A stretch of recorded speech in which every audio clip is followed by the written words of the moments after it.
U.S. Secretary of State Antony Blinken is in Italy right now for the G7 Foreign Ministers Summit. Now, during the summit, Blinken will meet with his counterparts from Italy, Canada, France, Germany, Japan, the UK and the EU. They'll all discuss a wide range of topics from political to economic issues.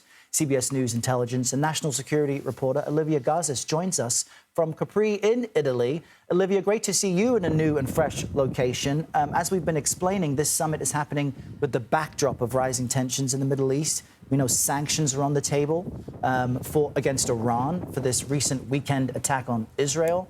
What other diplomatic moves might leaders be discussing right now?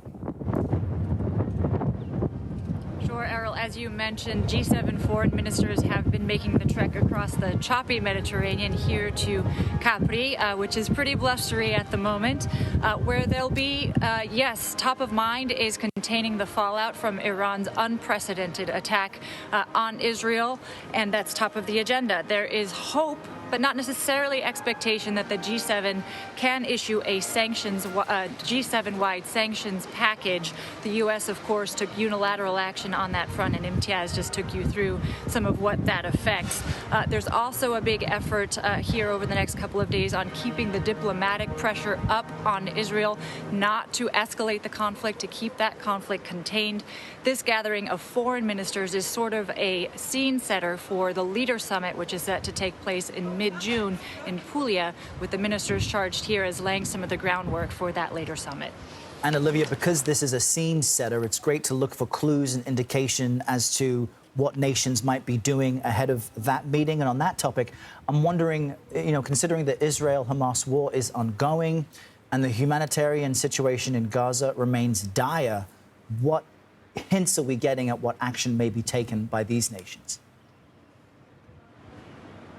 Sure. There are several dedicated sessions to the conflict in Gaza. One of them is finding a political path forward to resolve that conflict, with a big focus on arriving at a two-state solution, with the U.S. and other countries continuing to believe that that is the surefire way to arrive at an enduring stability in the Middle East, having, of course, to contend with Israel's long-term opposition to such a plan.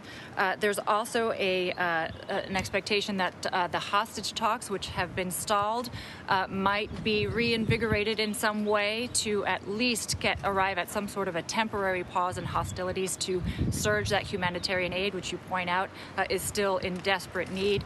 There's also a session dedicated to the Red Sea and Houthi-led instability there, its effect on commercial maritime traffic, and containing the broader economic fallout from that instability.